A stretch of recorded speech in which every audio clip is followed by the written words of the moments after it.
ہم دو ہی بہنیں تھیں، اس لیے ہم میں دوستی بھی بہت تھی۔ بہن کی رخصتی کا سوچ کر تو میں اداس ہونے لگی تھی۔ اس کے جانے کے بعد تو میں بالکل تنہا رہ جاتی، کیونکہ میری بہن سے دوستی بھی بہت تھی۔ میں ہر بات اپنی بڑی بہن سے ہی کرتی تھی، وہ بھی مجھ سے دور رہنے سے اداس رہتی تھی۔ رخصتی کے وقت وہ امی کے گلے لگ کر رونے لگی، پھر مجھ سے مل کر بھی بہت روئی۔ میرے بہنوئی نے جب اسے اس طرح اداس دیکھا تو میری امی سے کہنے لگے کہ رفت کو بھی ساتھ بھیج دیں، فاطمہ کا دل لگ جائے گا۔ ویسے بھی میرے گھر میں فاطمہ کے علاوہ اور کوئی تو ہے نہیں، وہ اکیلی رہے گی تو یوں ہی آپ لوگوں کو یاد کرتی رہے گی۔ میں بھی فوراً تیار ہو گئی۔ امی نے کہا کہ زیادہ دن بہن کے گھر مت رہنا، کچھ دن بعد واپس آ جانا۔ میں اپنی بہن کے ساتھ اس کے سسرال پہنچ گئی۔ گھر میں میرے بہنوئی کے علاوہ اور کوئی نہ تھا، وہ اکلوتے ہی تھے۔ ان کے والدین بھی وفات پا چکے تھے۔ رات کو میں ایک الگ کمرے میں سونے چلی گئی، لیکن ابھی مجھے آدھا گھنٹہ ہی نہ گزرا تھا کہ میرے کمرے کا دروازہ کسی نے کھٹکھٹایا تھا۔ مجھے کچھ خوف سا محسوس ہوا۔ فاطمہ اور انور بھائی تو اپنے کمرے میں ہوں گے، انور بھائی یہاں اکیلے رہتے ہیں، اس وقت میرا دروازہ کون کھٹکھٹا سکتا ہے؟ میں کچھ ڈر سی گئی تھی، لیکن اگلی دستک پر مجھے انور بھائی کی آواز آئی، رفت دروازہ کھولو۔ میرا رکا ہوا سانس بحال ہو گیا۔ میں نے بیڈ سے اٹھ کر فوراً دروازہ کھول دیا۔ وہ کہنے لگے کہ فاطمہ کے سر میں بہت درد ہو رہا ہے اور تمہیں بلا رہی ہے، ایسا کرو کہ تم اس کے ساتھ سو جاؤ، میں اس کمرے میں لیٹ جاؤں گا۔ مجھے یہ سن کر کچھ حیرت ہوئی تھی۔ آج سے پہلے تو آپی کے سر میں کبھی درد نہ ہوا تھا، لیکن ہو سکتا ہے فاطمہ آپی کو میرے ساتھ سونے کی عادت تھی، اس لیے مجھے بلا رہی ہوں۔ میں اپنی بہن کے کمرے میں گئی۔ میری بہن اپنے آنسو پونچھ رہی تھی، مجھے دیکھ کر کچھ پرسکون سی ہو گئی تھی۔ میں نے کہا کہ آپی کیا بات ہے، کیوں اتنی پریشان ہے؟ کہنے لگیں کہ رفت تم میرے پاس سو جاؤ، مجھے یہاں نہ جانے کیوں گھٹن سی محسوس ہو رہی ہے، امی بہت یاد آ رہی ہیں۔ میری بہن ابھی ابھی ویسے ہی دلہن بنی ہوئی تھی۔ میں نے کہا کہ میرا یہاں آپ کے کمرے میں رہنا غیر مناسب سی بات ہے، میں کیسے سو سکتی ہوں؟ انور بھائی کیا سوچیں گے؟ میری بات سن کر وہ کہنے لگی کہ میں انہیں کہہ چکی ہوں کہ میرے سر میں درد ہے، انہیں کوئی اعتراض نہیں ہے۔ میں چپ سی ہو گئی تھی۔ میں ان کے بیڈ پر لیٹ تو گئی تھی، لیکن مجھے یہ سب کچھ غیر مناسب سا لگنے لگا تھا۔ آپی کپڑے تبدیل کر کے میرے پاس لیٹ کر سو گئی تھیں، لیکن میری نیند اڑ چکی تھی۔ پورے بیڈ پر گلاب کی پتیاں بکھری ہوئی تھیں، کمرے میں گلاب کے پھولوں کی خوشبو پھیلی ہوئی تھی۔ بہرحال کافی دیر بعد مجھے نیند آئی تھی۔ جب میں صبح اٹھی تو آپی سو رہی تھیں۔ میں اٹھ کے کمرے سے باہر چلی گئی۔ مجھے کچن میں شور کی آوازیں آ رہی تھیں۔ جب میں کچن میں گئی تو انور بھائی ناشتہ بنا رہے تھے اور ایک ملازمہ برتن دھو رہی تھی۔ مجھے دیکھ کر مسکرانے لگی، کہنے لگی، صاحب جی آپ کی دلہن تو بہت پیاری ہے۔ وہ سمجھی کہ شاید میں فاطمہ ہوں۔ انور بھائی نے پلٹ کر مجھے دیکھا تو ہنسنے لگے۔ ملازمہ سے مخاطب ہو کر کہنے لگے کہ یہ میری بیوی نہیں ہے، یہ تو فاطمہ کی چھوٹی بہن ہے۔ پھر مجھ سے پوچھنے لگے کہ میں ناشتے میں کیا کروں گی۔ میں نے کہا کہ بھائی آپ باہر جا کر بیٹھ جائیں، ناشتہ میں بنا دوں گی۔ وہ کہنے لگے نہیں نہیں میں بنا لوں گا، مجھے عادت ہے یہ سب کام کرنے کی، تم ذرا اپنی بہن کو اٹھا دو، شکیلہ نے اسے دیکھنا ہے، کب سے میرا سر کھا رہی ہے۔ انور بھائی نے مسکراتے ہوئے ملازمہ کی طرف دیکھ کر کہا تھا۔ میں کچن سے باہر آ گئی۔ جب کمرے میں گئی تو آپی ابھی تک سو رہی تھیں۔ میں نے آپی کو اٹھایا تو وہ جھنجھلا سی گئیں، کہنے لگیں کیوں مجھے پریشان کر رہی ہو؟ میں نے کہا آپی آپ اٹھ کر ناشتہ کر لیں۔ وہ اٹھ کر بیٹھ گئیں، مجھے غصے سے دیکھا اور کہنے لگیں ابھی تم جاؤ، میں تیار ہو کر آتی ہوں۔ میں باہر آ گئی۔ میں نے انور بھائی کے ساتھ ناشتہ ٹیبل پر رکھا۔ آپی تیار ہو کر باہر آ گئی تھیں، انور بھائی کے ساتھ ٹیبل پر بیٹھ گئیں۔ انور بھائی نے ان کا تعارف ملازمہ سے کروایا کہ ملازمہ کی خوش اخلاقی کا جواب بھی آپی نے روکھے انداز میں دیا۔ پورا دن آپی اپنی سہیلیوں سے فون پر باتیں کرتی رہیں۔ میں کچن میں کھانا بنانے لگ گئی۔ انور بھائی کسی کام سے باہر چلے گئے۔ رات کو جب وہ لوٹے تو کھانا کھانے کے بعد آپی سر درد کا کہنے لگیں۔ انور بھائی پریشان ہو گئے، میں پریشان سی ہو گئی کہ آپی کے سر میں پھر سے درد کیوں شروع ہو گیا ہے۔ انور بھائی آپی سے کہنے لگے کہ فاطمہ، میں تمہیں ڈاکٹر کے پاس لے چلتا ہوں، لیکن آپی کہنے لگیں کہ ابھی نہیں، میں سر درد کی گولی کھا کر سو جاؤں گی تو ٹھیک ہو جاؤں گی۔ پھر آپی مجھ سے کہنے لگیں کہ رفت، میرے کمرے میں آ کر میرا سر دبا دو۔ میں اٹھ کر ان کے کمرے میں چلی گئی اور آپی کا سر دبانے لگی۔ آپی مجھ سے کہنے لگیں کہ تم رات کو میرے پاس ہی سو جانا۔ مجھے آپی کی یہ بات کچھ عجیب سی لگی۔ میں نے انکار کر دیا۔ میں نے کہا یہ غیر مناسب سی بات ہے، کل بھی آپ نے مجھے اپنے ساتھ سلا لیا تھا۔ انور بھائی کیا سوچ رہے؟ میں تو کل واپس اپنے گھر چلی جاؤں گی۔ میری بات سن کر آپی رونے لگیں، کہنے لگیں مجھے اکیلا اس شخص کے پاس مت چھوڑ کر جاؤ، جیسا یہ شخص نظر آتا ہے یہ ویسا نہیں ہے، تم نہیں جانتی کہ اس نے مجھے کیا دھمکیاں دی ہیں، میں تمہیں نہیں بتا سکتی، اس لیے ابھی یہاں سے مت جاؤ اور میرے پاس سو جاؤ۔ آپی کی بات سنتے ہوئے میں پریشان سی ہو گئی تھی۔ آخر ایسی کیا بات ہو گئی تھی دونوں کے بیچ کہ آپی انور بھائی سے اتنا خوف کھا رہی تھیں۔ آپی کے چہرے پر بھی بدحواسی سی چھائی ہوئی تھی۔ میں اس رات بھی آپی کے ساتھ ہی سو گئی تھی۔ دوسرے دن بھائی مجھے واپس لینے کے لیے آ گئے تھے، لیکن میں نے جانے سے انکار کر دیا۔ میں نے کہا کہ کچھ دن آپی کے ساتھ ہی رہوں گی، میں یہ دیکھنا چاہتی تھی کہ آخر کیا وجہ ہے، آپی کیوں اپنے شوہر سے اتنا گھبرا رہی ہیں۔ بظاہر تو انور بھائی اچھے ہی دکھتے تھے۔ آپی نے بھائی سے کہا کہ رفت کو میرے پاس ہی رہنے دو، 1 ماہ بعد آ کر لے جانا۔ بھائی مجھے وہیں چھوڑ کر واپس چلے گئے۔ اب میں انور بھائی کی حرکتوں کو نوٹ کرنے لگی۔ وہ کھانے کے دوران آپی کو گھور گھور کر دیکھتے رہتے تھے۔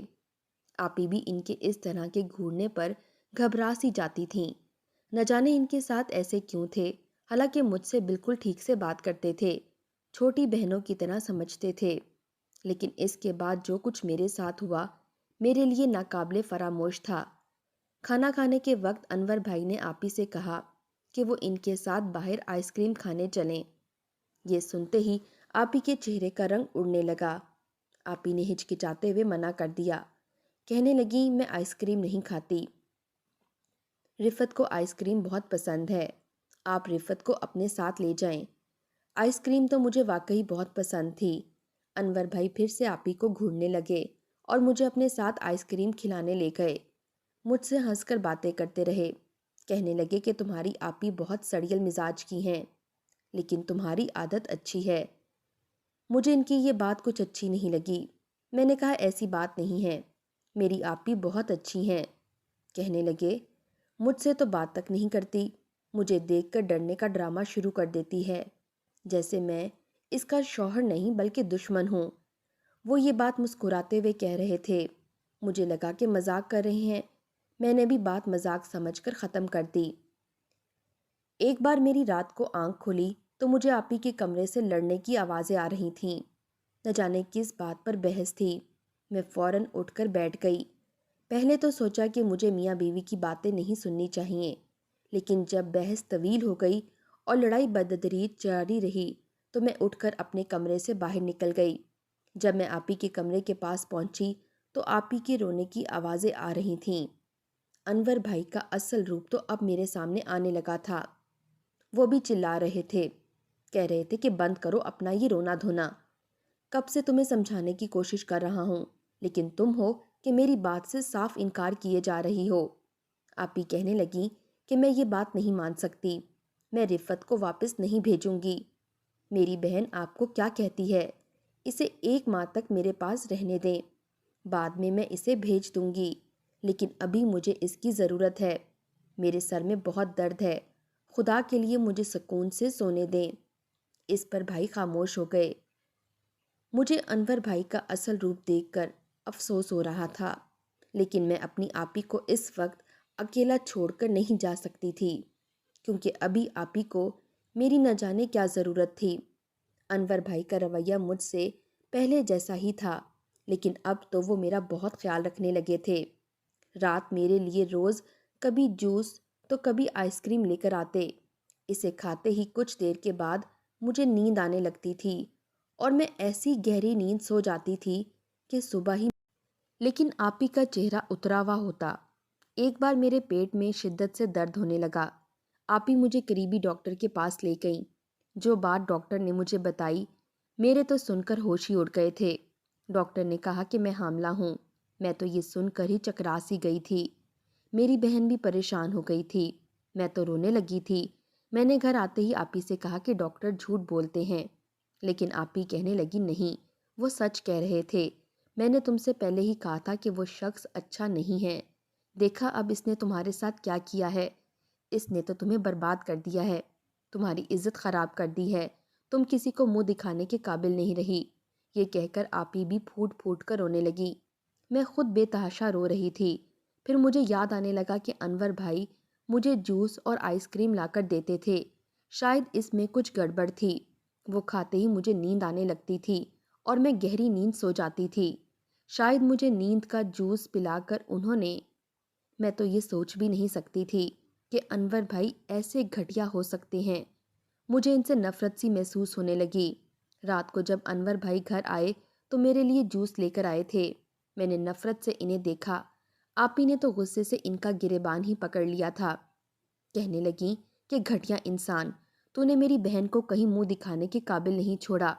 آپی کے جارحانہ انداز اور غصے پر وہ یوں انجان بیٹھے تھے جیسے بہت ہی معصوم ہوں۔ کہنے لگے فاطمہ کیا بول رہی ہو، ہوش میں تو ہو؟ میری آپی رونے لگیں۔ ان کا گریبان جھنجھوڑ کر کہنے لگیں کہ رفت پریگننٹ ہے۔ یہ سن کر انور بھائی کی رنگت ہی اڑ گئی تھی۔ مجھے حیرت سے دیکھنے لگے۔ میرا جی چاہا کہ میں ان کا منہ ہی نوچ لوں۔ آپی ٹھیک کہتی تھیں کہ جیسے ہیں ویسے نظر نہیں آتے۔ میں ہی بیوقوف بنی بیٹھی تھی، انہیں اپنا بھائی سمجھتی تھی۔ ان کے گھٹیا پن کی شاید کوئی حد ہی نہیں تھی۔ ابھی بھی اس بات سے مکر رہے تھے۔ کہنے لگے کہ رفت کو میں اپنی چھوٹی بہن سمجھتا ہوں۔ تمہیں شرم نہیں آتی مجھ پر ایسا الزام لگاتے ہوئے؟ انور بھائی بھی چلا کر آپی سے بات کرنے لگے۔ میں نے غصے سے چلا کر کہا کہ آپ نے تو مجھے بہن کہہ کر اس پاکیزہ رشتے کو گندگی سے کالا کر دیا ہے۔ آپ مجھے نشہ آور دوا جوس میں ڈال کر پلاتے تھے تاکہ میں سو جاؤں، اور آپ میرے پاس جیسے لفظ ہی ختم ہو گئے تھے۔ میں رونے لگی۔ اسی اثنا میں میرا بھائی وہاں پہنچ گیا۔ شاید آپی نے ہی اسے بلایا تھا۔ انور بھائی کو خوب مارا۔ وہ مار کھاتے ہوئے بھی اپنا گناہ اعتراف نہیں کر رہے تھے۔ لیکن میں کس پر شک کرتی؟ میں آپی کے گھر ہی رہتی تھی۔ وہاں صرف انور بھائی تھے اور وہ مجھے جوس بنا کر دیتے رہتے تھے، جسے پیتے ہی میں ہوش کھو بیٹھتی تھی۔ میرے بھائی نے انہیں مار مار کر لہو لہان کر دیا تھا۔ ہم دونوں بہنوں کو لے کر گھر واپس چلے گئے تھے۔ گھر جاتے ہی آپی بھی امی کے ساتھ گلے لگ کر رونے لگیں۔ کہنے لگیں کہ رفت کو انور نے برباد کر دیا ہے۔ میں تو کسی سے نظریں ملانے کے قابل نہیں رہی۔ امی تو سن کر ہی دل پکڑ کر بیٹھ گئی۔ میرا بھائی بھی کرسی پر اپنا سر پکڑ کر بیٹھ گیا۔ میری ماں مجھے دیکھ کر رونے لگی۔ میں بھی ان کے ساتھ لگ کر پھوٹ پھوٹ کر اپنی قسمت پر روتی رہی تھی۔ میری بہن نے میرے بہنوئی پر خلا کا مقدمہ دائر کر دیا۔ میری والدہ 4 دن بیمار بستر پر پڑی رہیں۔ میں نے خود کو کمرے میں بند کر دیا تھا اور روتی رہتی تھی۔ اس وقت آپی تھیں جو پورے گھر کو سنبھالے ہوئے تھیں۔ امی کو بھی وہی سنبھال رہی تھیں۔ میری بہن کتنی اچھی تھی۔ اگر وہ مطلبی ہوتی تو میری خاطر اپنا بسا بسایا گھر نہ چھوڑتی۔ میں کہتی کہ تم غلط ہو، واپس گھر چلی جاؤ، میرے لیے اپنا گھر تباہ کر رہی ہو۔ آپی نے تو میری خاطر ہی قدم اٹھایا تھا۔ 15 دن تک امی بھی کافی سنبھل گئی تھیں۔ میں کھانا پینا تک چھوڑ کر بیٹھ گئی تھی۔ آپی مجھے زبردستی کچھ کھلا دیتی تھیں۔ میں یہ سوچ رہی تھی کہ میری زندگی کا کیا ہوگا۔ میں تو برباد ہو کر رہ گئی تھی۔ بھلا مجھ سے کون شادی کرے گا؟ لیکن 15 دن بعد جو کچھ میری ماں نے مجھے کمرے میں آ کر کہا، میں حیرت سے ان کا منہ تکتی رہ گئی۔ امی کہنے لگیں کہ کل وہ مجھے اپنے ساتھ ہسپتال لے کر جائیں گی اور میرا ابارشن کروا دیں گی۔ کسی کو بھی اس بات کی خبر نہیں ہوگی۔ ابھی یہ بات گھر پر ہی ہے، گھر پر ہی ختم ہو جائے گی۔ میں کیوں اپنی زندگی کو برباد کرتی؟ اگلے روز امی مجھے ہسپتال لے گئیں۔ ایک لیڈی ڈاکٹر نے میرا معائنہ کیا اور کچھ ٹیسٹ بھی۔ جو پہاڑ میرے سر پر پھٹا وہ میں ہی جانتی تھی۔ جس بات کا مجھے انکشاف ہوا میں حیران تھی۔ ڈاکٹر کی شکل دیکھ رہی تھی۔ امی بھی متذب سی ہوئی تھیں۔ واپس گھر لوٹ آئے تھے۔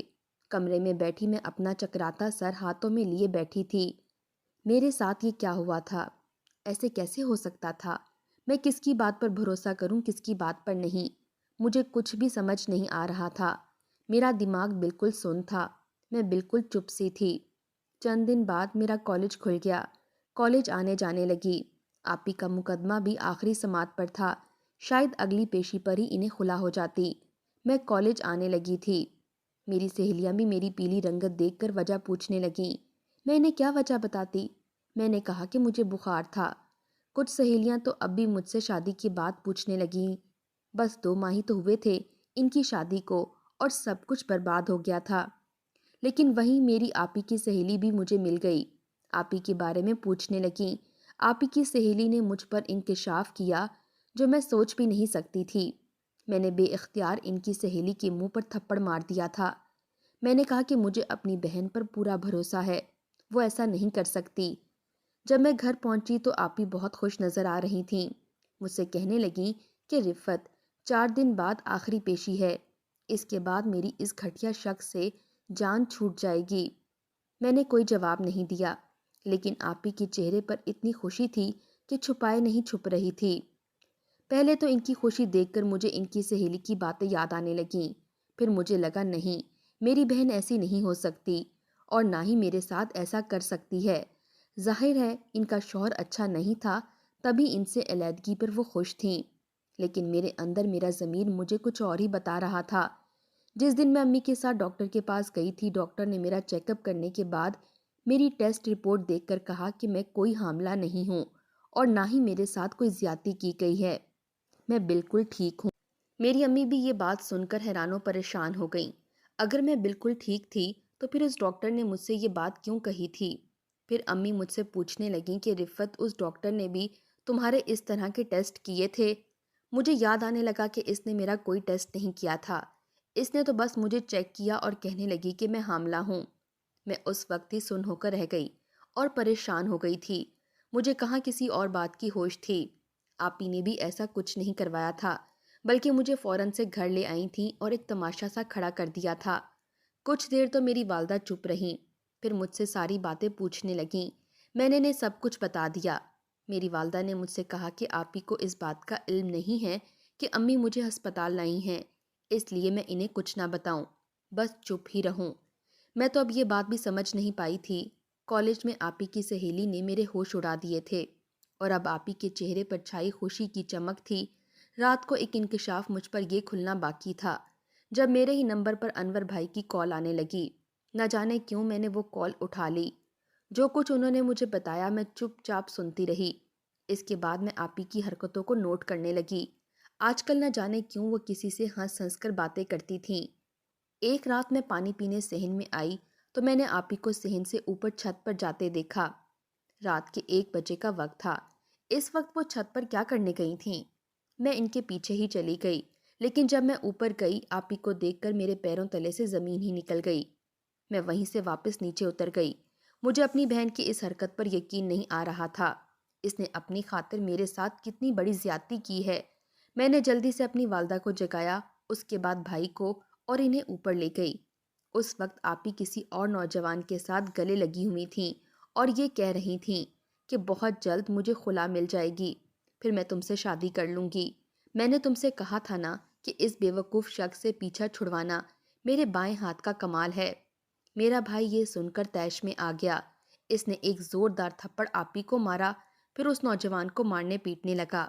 وہ نوجوان تو اپنا آپ چھڑوا کر بھاگ گیا۔ آپی کی رنگت پھیکی پڑ گئی تھی۔ ان کا سچ کھل گیا تھا۔ فون پر بھی انور بھائی مجھ سے یہی کہہ رہے تھے کہ رفت، قسم کھا کر کہتا ہوں کہ میں نے تمہارے ساتھ کوئی گناہ نہیں کیا۔ تمہاری آپی تو خود ہی میرے ساتھ رہنا نہیں چاہتی تھی۔ پہلے ہی دن اس نے رونا دھونا مچا دیا تھا کہ اس کے سر میں درد ہے۔ پھر وہ ہر رات تمہیں زبردستی اپنے ساتھ سلانے لگی تھی۔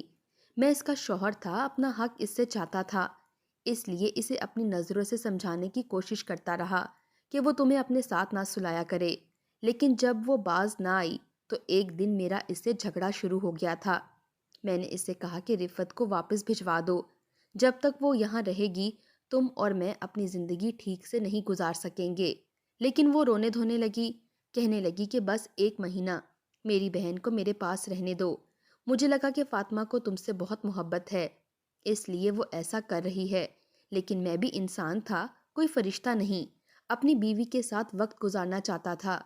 تمہیں بہت ہلکی سی نیند کی دوا دیتا تھا تاکہ تم گہری نیند سو جاؤ اور میں فاطمہ کے ساتھ رہ سکوں، لیکن وہ مجھے قریب تک نہیں آنے دیتی تھی۔ کبھی کوئی بہانہ کرتی تھی تو کبھی کوئی، اور جیسے ہی 1 مہینہ گزرا اس نے جھوٹ بول کر تماشا کھڑا کر لیا کہ میں نے تمہارے ساتھ گناہ کیا ہے، اور اب بھی عدالت سے مجھے سزا دلوانا چاہتی ہے کہ میں نے تمہارے ساتھ زیادتی کی ہے۔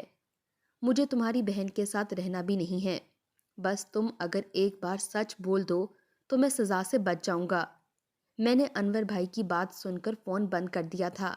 مجھے انور بھائی کی باتوں پر یقین بھی آ چکا تھا، کیونکہ نہ میں حاملہ تھی اور نہ ہی میرے ساتھ زیادتی کی گئی تھی۔ پھر مجھے میری بہن کی سہیلی نے بھی بتایا تھا کہ وہ کسی آوارہ لڑکے سے محبت کرتی ہے اور بہت اندھی محبت کرتی ہے، اور اب تو میں اپنی آنکھوں سے دیکھ چکی تھی، سارا سچ کھل گیا تھا۔ بھائی نے آپی کو بہت برا بھلا کہا۔ بھائی جانتے تھے کہ وہ لڑکا آوارہ ہے۔ بھائی نے کہا کہ اب تم خود اپنی جگہ اپنے اچھے برے کی ذمہ دار ہو۔ 2 دن بعد پیشی میں نے سچ بول دیا۔ انور بھائی رہا ہو گئے تھے، آپی کو طلاق بھی دے دی گئی تھی۔ عدت ختم ہوتے ہی بھائی نے آپی سے شادی اسی آوارہ سے کروا دی تھی اور کہا کہ اب تمہارے لیے اس گھر کے دروازے بند ہیں۔ 1 سال بعد میری بھی شادی ہو گئی۔ میں اپنے شوہر کے ساتھ بہت خوش تھی۔ میں اپنے شوہر کے ساتھ شاپنگ کے لیے گئی تو ایک سیل گرل کو دیکھ کر میرے پیروں تلے سے زمین نکل گئی۔ وہ آپی تھیں، وہ جو جاب کر رہی تھیں۔ نہ ان کے چہرے پر پہلی جیسی رونق تھی اور نہ وہ صحت، شاید محبت کا بھوت اتر چکا تھا۔ اس آوارہ لڑکے نے انہیں اپنا اصل روپ دکھا دیا تھا، اس لیے وہ نوکری کرنے پر مجبور تھیں۔ ایسی محبت کا یہی انجام ہوتا ہے۔ ہمارے ماں باپ، بہن بھائی ہمارے اپنے ہی ہوتے ہیں، اچھا ہی فیصلہ کرتے ہیں۔ اس لیے میں لڑکیوں سے کہوں گی کہ والدین کی عزت کو روندنے کی بجائے ان کی عزت کی چادر سے خود کو ڈھانپ لیں۔